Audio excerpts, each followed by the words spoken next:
Morning folks, and welcome back to Every Day with me, Nick. Well, morning for me, God knows what time it is for you. I should just say, hello everybody, welcome back to Every Day with me, Nick. Look where I've got on my head. I'm kind of traitoring the brand, aren't I, of Frontier. I tell you what, when I was at the APF show a couple of months back, I went and talked to Chris at Woodland Mills, and I seen these hats, and I said, "Well, are you giving them away?" Like, I said, "Ah." So I did a job for him anyway. I cut some wood for him. Took my chainsaw around and cut some wood. Yeah, so got a hat, and I tell you what, it's actually quite a snazzy little hat, to be honest. I love the colours. It's like autumn camouflage. But yeah, love the colours of that. Shame it's got Woodland Mills on. No, I won't, because you know what? Look what we're using today. We actually have got the Woodland Mills Bandsaw band blade sharpener anyway, so you know, I'm so diverse in what I own. It's not just one brand, that's it. Nothing else matters. That's not the case with me. I just buy whatever works for me, what's got good reviews, got, you know, I've got DeWalt, I've got Hitachi, I've got Makita, I've got Stihl, I've got Husqvarna, I've got Holzfforma, I've got some cheap Chinese chainsaws somewhere. What else? I've got like Screwfix's own brand. Which is good, like Bauer and Titan stuff, you know, that's for us over in the UK. Evolution. I've got such a diverse range of tooling. I've got a Frontier Sawmill, I've got a Woodland Mills, what's it called? Bandsaw sharpener, blade sharpener. I also want their tooth setter because I think it's quite a good one.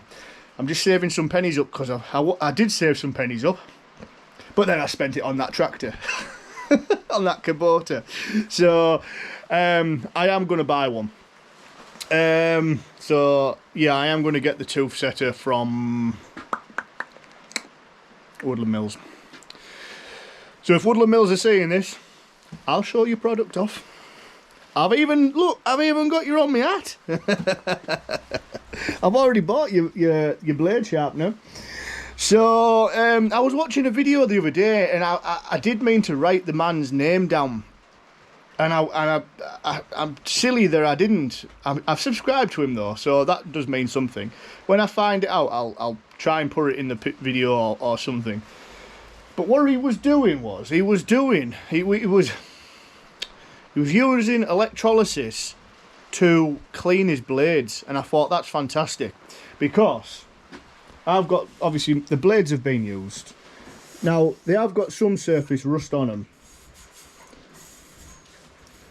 And a little bit of crud, a little bit of, you know, a little bit of, what we're calling it, sap, and a little bit of build-up here and there. So I thought that's a good idea, that, because that's going to take off the rust and the foreign materials off. And it's quite an easy process. So you just need a battery charger kind of thing, which I'm running my Woodland Mills sharpener off anyway. So that might be something that I'm going to think of in the new year. I'm going to get a container, and I'm going to try electrolysis on me blades. So that's what we're going to try, because at the moment they do struggle coming through the sharpener because of that surface rust on them, which you would expect. Now I could go over it with a wire wheel, but bloody hell, that's going to take me forever to go through the blades that I've got, so I'm not doing that. It's absolutely lashing it down outside. I mean, proper raining outside. Raining like no man's business. So I thought I've got to come in here. I'm going to get some blade sharpened. I've actually got 4 over on the Sawmill. I've got 2 in here, so I might have to brave the rain and go get them. But yeah, Nothing else really happening. I should really tidy up in here because it's an absolute bomb site. I can't even move. Isn't it funny that the more space you get, the more you fill it up? So yeah, that's what's going on. That's what we're doing today. So without further me babbling on, I'm going to just set you up. I'm going to let you see me. I've already profiled the stone. So the stone's ready to go with the profile. So needs a bit of a clean, but we'll get that done. Right guys, we'll see you in a bit. Let's get a blade on.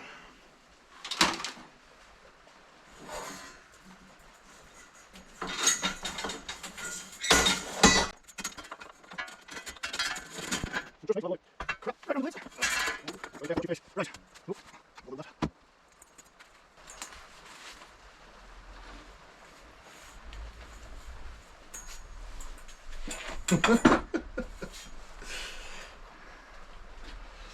Let's get it on the guides. Don't like these guides.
Put a bit of depth on that.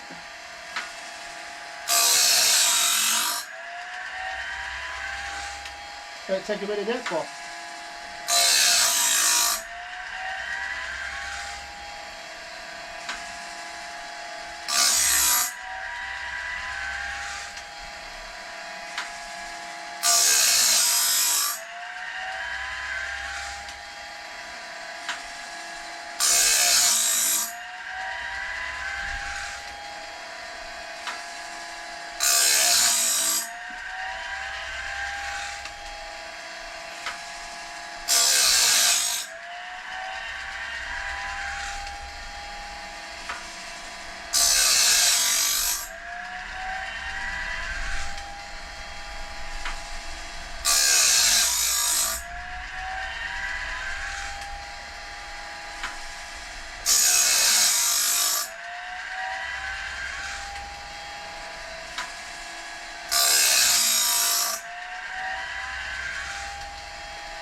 I must have hit some metal.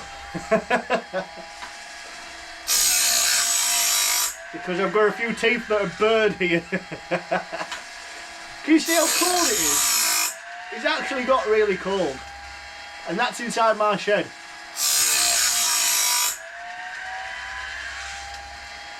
Right. I'm going to let this go around a couple of times.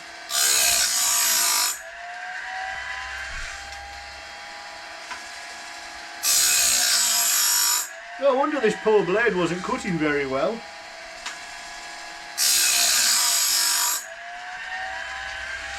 I don't know what's happened. Yeah, I've hit some metal now. Definitely hit some metal.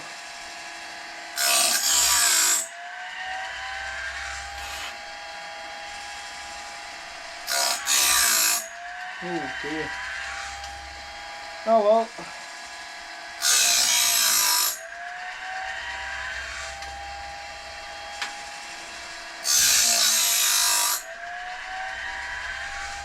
Round and round she goes.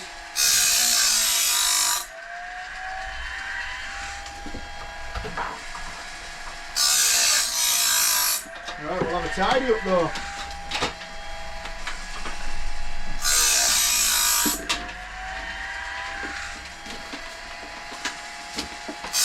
You know, I see people grinding their blades with like a grinder. It's taking a bit there. And I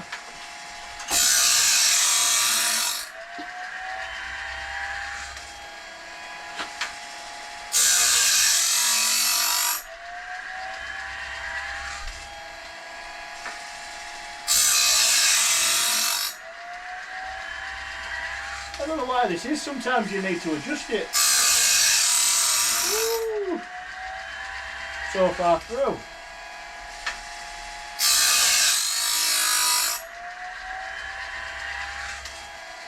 I think it's because it's got some burrs on that teeth. Bloody hell, they are now.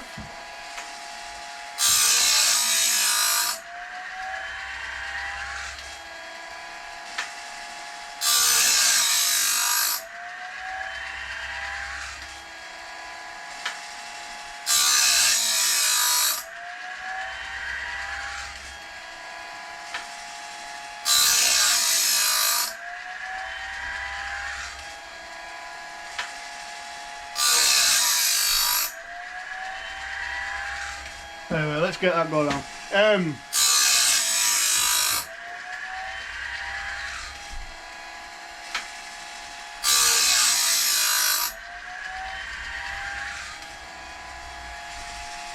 Yeah, he use a grinder to grind the teeth up, and I don't know, it just seems a bit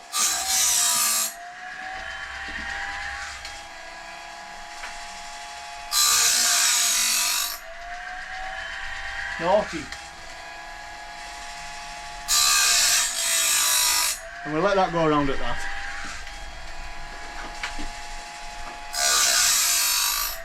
And then we'll do a finishing pass on it.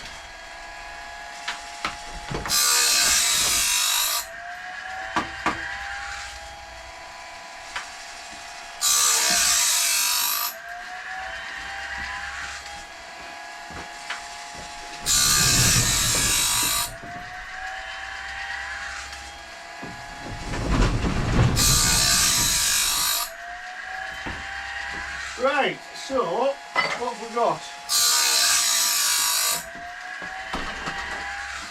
Whilst cutting with the G660 the other day, I went into a bit of dirt, so I'm just going to touch this up a little bit.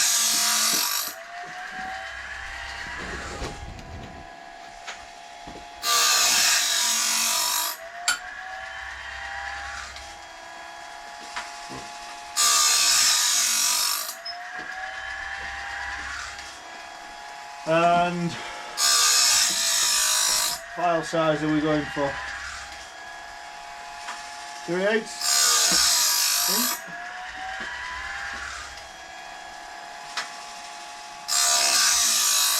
And I'm obviously using the preferred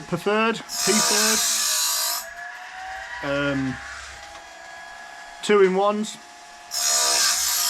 The Chinese, no, the German copy of the still 2-in-1. I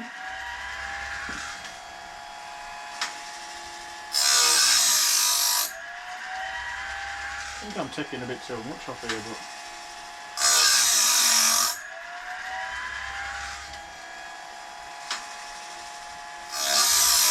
And then not enough on another pass. I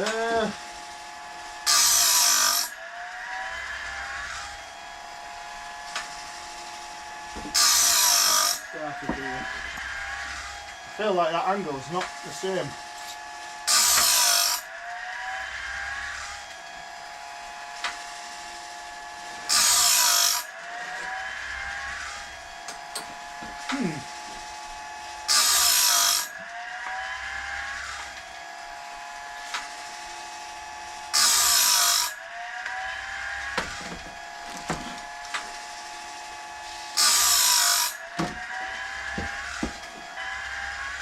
going to do 4 passes. Just to change it up.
Took a bit off that one, didn't I now? Right, let's do the other side.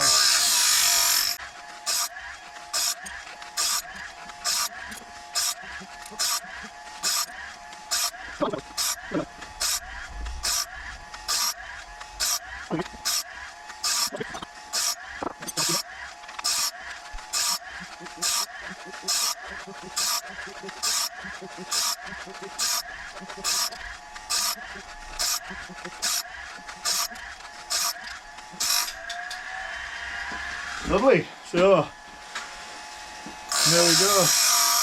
All sharpened up. I didn't use the 2-in-1 on that one. Just went for a single file. Single file.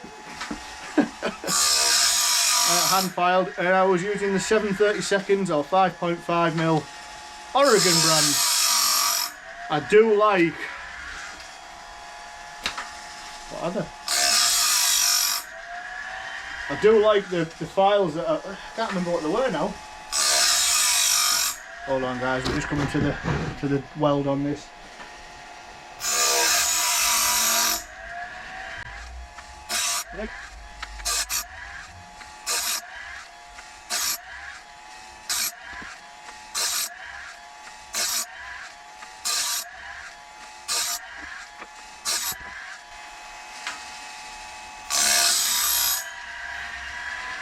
So I've got a section of teeth here that are in very, very bad shape, so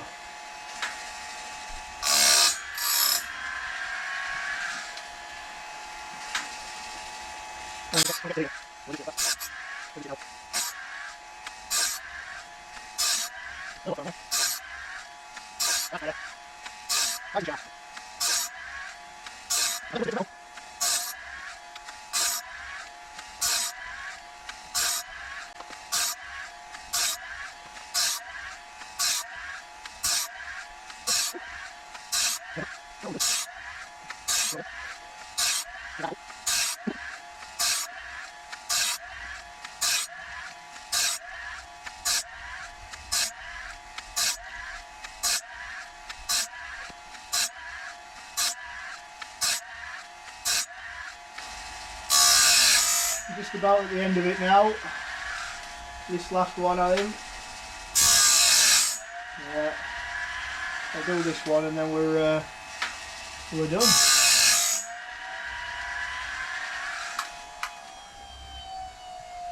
That's it. So the teeth were quite bad on that actually. There was some. I think I must have hit some metal. Because I tell you what, that was in a right bad state. Very, very, very bad state anyway. So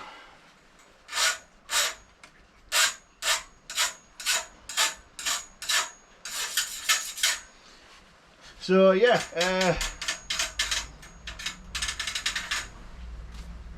that's it.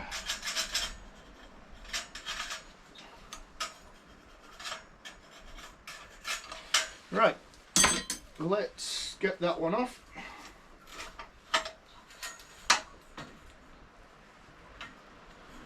And don't forget guys, these are the Ripper 37s. Obviously I transferred over from the saber tooths to the Rippers, and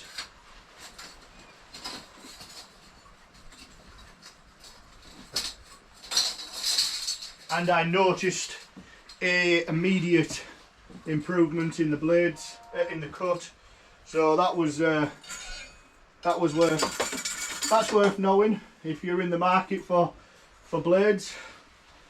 I'm going to speak truthfully, honestly, because I don't think there's anything that beats that. And I'm going to say I don't like the saber tooth blades. I think they're an inferior blade. I just, as soon as I went with this blade, with these Rippers, I know other people are saying different things about Rippers, but as soon as I went to Rippers, the quality of cut coming out of it and the consistency was second to none. The saber tooths couldn't even match it. So I don't know if that was because of the steel quality.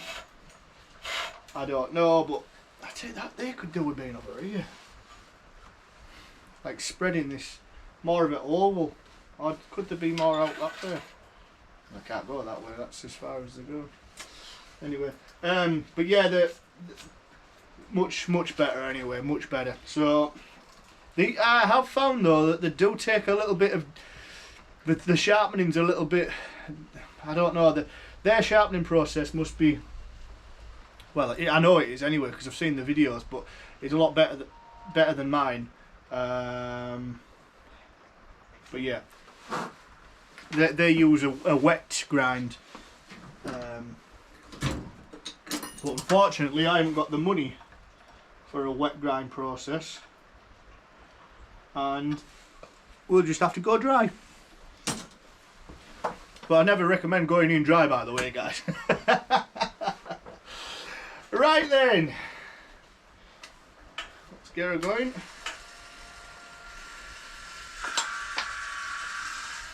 Just going to get her past the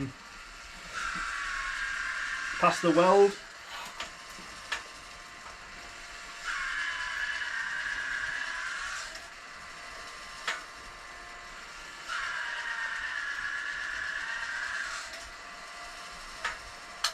Which is now.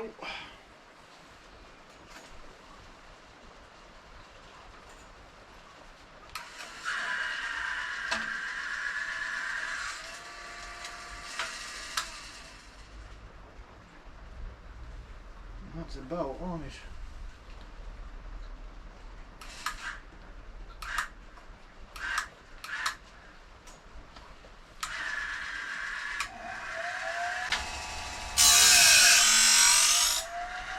What the heck?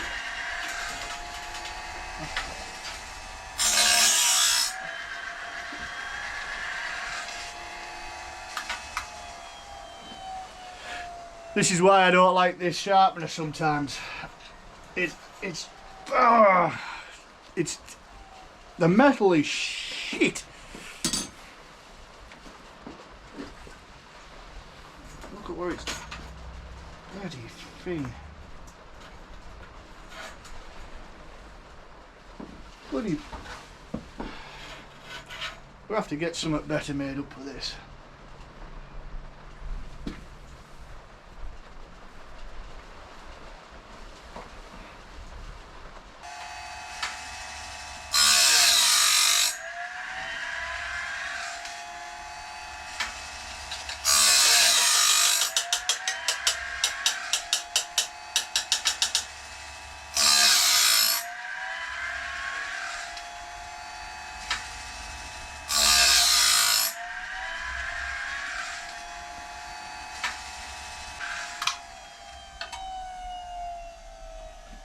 And that's it, folks. We're all done. Done.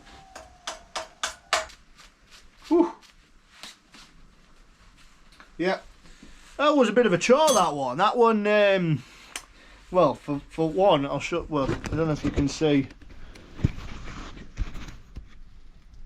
That, this supporting leg here kept bloody...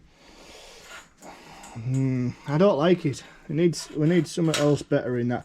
Like, it needs to be further over. I don't know. We'll have to figure something out, but currently I just don't have the space in here to set something up like on a bench top. Anyway, it is done. I did have to adjust it a few times to allow it to get sharpened, but she's sharp now. So, and you guys know if you've run, oh, you're out of shot.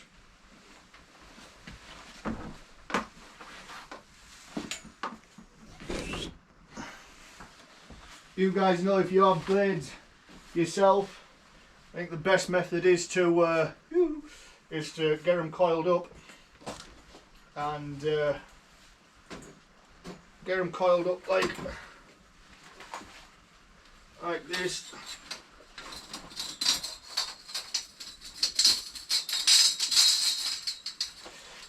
To save space, and yeah, you can hang them up. Hang them up and they're the sit.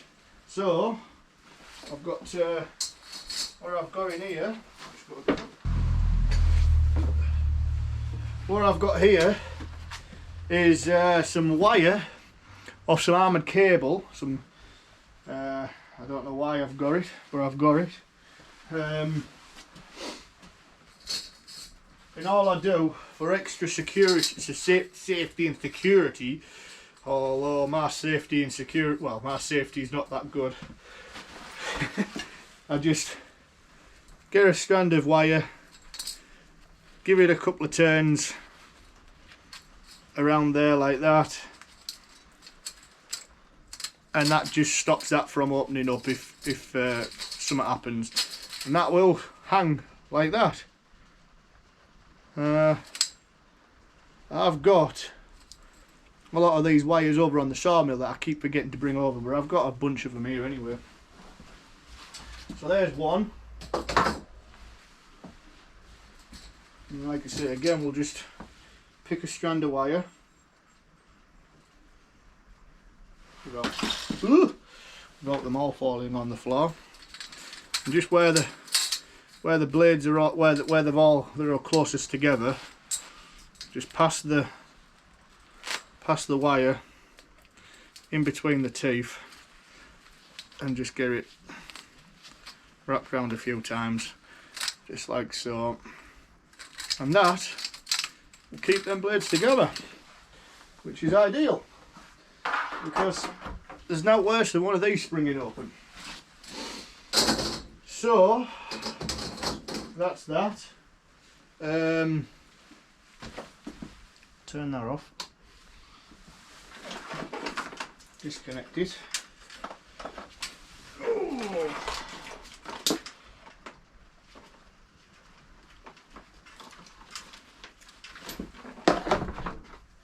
I should go get the battery off the tractor. Get that charged up, really. It's raining though.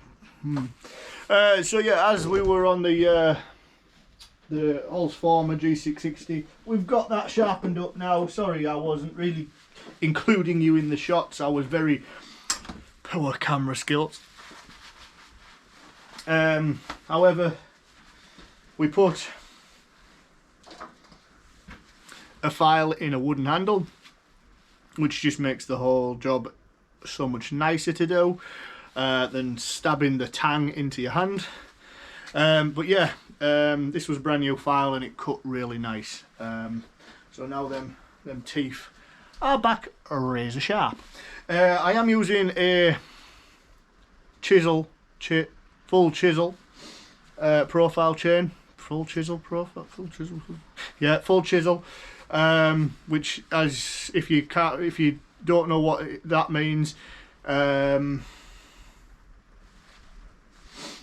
tooth is not round. I've got nothing to draw on. Can't believe it.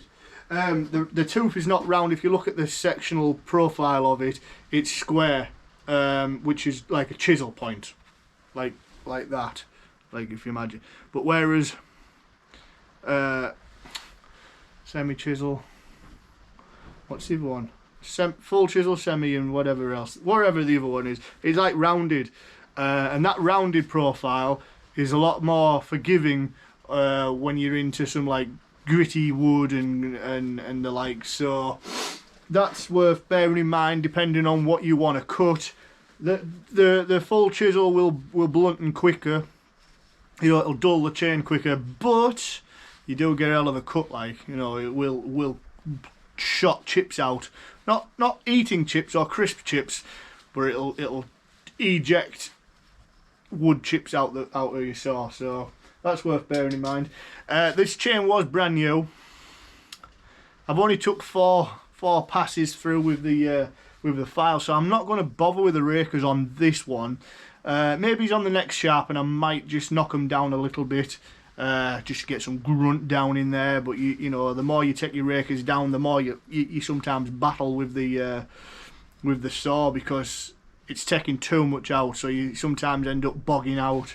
So yeah, don't take your rakers right down. Some people do, man. Some people do.